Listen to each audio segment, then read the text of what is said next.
And here we are. This is my review of The Dark Tower. That was my review of The Dark Tower. If you like what you saw, please like, share, subscribe. And for more further content on Narcotic Casserole, please click and thou shalt be served.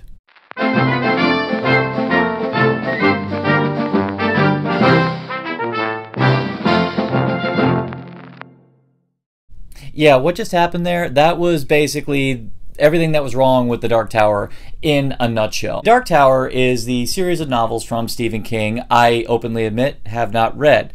I actually, truth be told, have not, well, I tried reading Thinner in high school and could not get through it. Ironically, I got, through the movie a heck of a lot easier.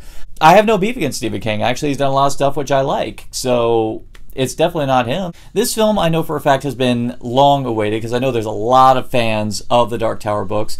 Well, I will say, I guess I'm at a bit of an advantage because I haven't read the books. So, walking into this one, I guess to the credit of this movie, I didn't feel like I needed to do any reading walking in. But that being said, I have a feeling that if I actually did take the time to read the books, I'd feel as just as jaded and just as angry as you all. All I can do, and I'm sorry I can't represent the people who read the books like that, but all I can do is give you my God's honest perspective from where I sit.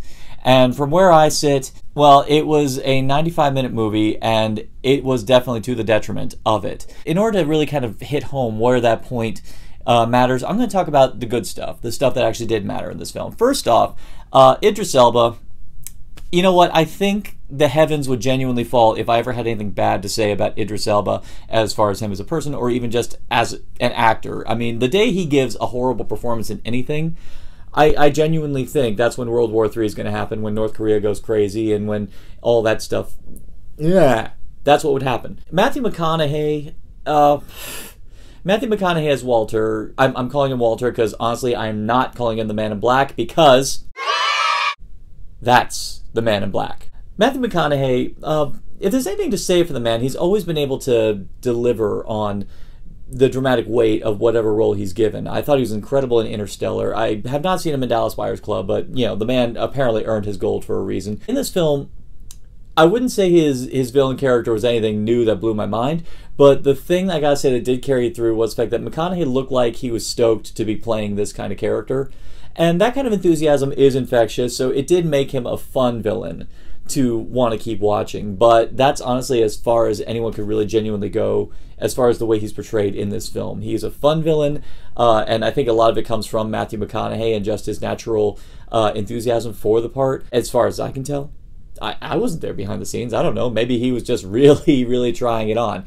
If there's anything to be said in this movie is that I definitely didn't feel like I wasted my time watching it, let alone there wasn't much time to waste. The real performance in this movie, though, that actually gave some genuine weight was the kid who played Jake, Tom Taylor. For the short time they take to set him up, to show his psychoses, about the fact that he's having these nightmares about Midworld, about the tower, about Walter, and about the gunslinger. He really does a great job of being this person who's trying to convince them that his dreams are more than just, dreams. And this kid really sells that all the way through. And he takes the time to find some way to make those what little emotional moments where I actually did get invested. They all centered around him. And when it gets to the point when his mother died, he was delivering the goods. He was the pay dirt, and honestly, much like Ty Simpkins in Iron Man 3, this kid better do more because I see so much potential in him as an actor. He was spectacular. He was definitely the star of it. As for the movie itself, and speaking as someone who was coming in, there was a lot that intrigued me. If there's anything I always love, I'm a big fan of genre mashups. And this one in particular was combining fantasy with sci-fi with a touch of Western. And stuff like that I'm a big fan of. And what they did show here and what they were presenting and what they were trying to really sell us on, I was intrigued. This was stuff that would make me want to pick up the books and read them. So to its end, what they were presenting me with made me go, this has potential. This has such potential. now we're getting into the bad. Honestly, there's so much of this movie crashed and burned because I don't know who it was. I don't know if it was the director. I don't know if it was the screenwriters. I mean, one of them was unfortunately Akiva Goldsmith, who at this point is frankly the LJN of screenwriters. Or maybe it's the studios. I mean, it's Sony. I mean, also the LJN of studios right now. God knows how some of the good films they do end up actually becoming good films. I don't know. That's a whole different editorial right there. Most of the time, trimming something for the sake of keeping the pace up is a good thing, but this one, so many times when they're trying to make you feel emotionally invested, they just immediately just switch to the next scene, and the movie suffers for it. I mean, the gunslinger is he's such a good setup for a character, and I wanted to be invested in him. I mean, you don't cast Dennis Haysbert as Idris Elba's father, and just expect us to go, oh, it's the Allstate guy. Oh, he's going to lend some gravitas to this just by his mere presence. No! I want to actually really feel for this character, but that's the only time they actually say, here, his father's dead. Feel something. You don't do that. This film should have been, honestly, if it had about a half an hour more, honestly, I would have actually sat down if it was a 2.5-hour movie, because there was the potential of such good ideas here. There's ideas that fill 7 to 8 books in the series. I'm sure there's enough meat to fill 2.5 hours. So it's just a shame that whoever was responsible didn't want to take advantage of this, or they were so scared of the prospects of a franchise that they didn't feel the need to build on this. So it's so many times it just felt like a missed opportunity, and there's so much potential for being in awe of the scenery, for being invigorated by everything you're seeing. You just feel cheated in a fashion, and there's a lot of characters who suffer for it. The gunslinger in particular, I think, suffers more than anyone else. Walter could have been a villain of considerable depth. Honestly, at this point, his motives were, so let's be honest, he was no different than frickin' Malekith from Thor: The Dark World. And there are even some other side characters that just pretty much get sidelined for the most part. What was it?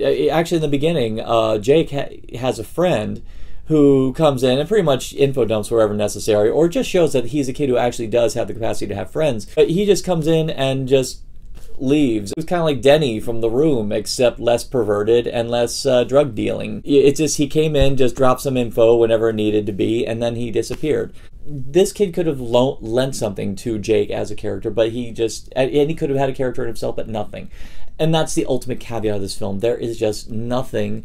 You felt as if the filmmakers were worried about the prospects this film had and didn't trust that the material had enough weight or enough substance to get audiences to want to actually sit down and enjoy this. And as a result, the film itself is overly rushed, and honestly, the potential is, I don't want to say squandered, because squandered implies that, they took time to squander it. No, this is just one that they just didn't want to take the time to even realize it.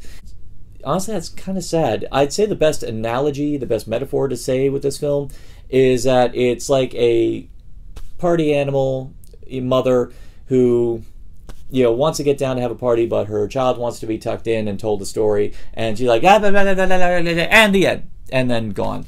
Now, I'm hearing whispers abound that they are moving forward with the TV series of The Dark Tower, and I think it might benefit a lot more from that. I mean, look what happened with Series of Unfortunate Events.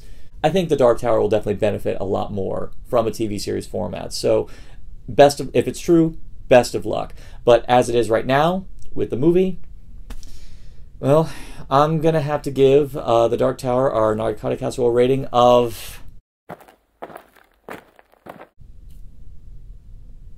Do you agree? Do you disagree? Do you think this film was an accurate depiction of the books? Or do you think that they maybe should have waited to develop it a bit more? Leave it there in the comments below. Do you think I should sit down and read the books? Honestly, I want to know. Tell me. Leave it in the comments. And for more addictive content on Narcotic Casserole, definitely keep it here. We have 2 episodes of the Cinema Schlock Society coming in, and actually another edition of Less to More, where we actually go from worst to best on all the episodes of Sherlock. Click, and thou shalt be served.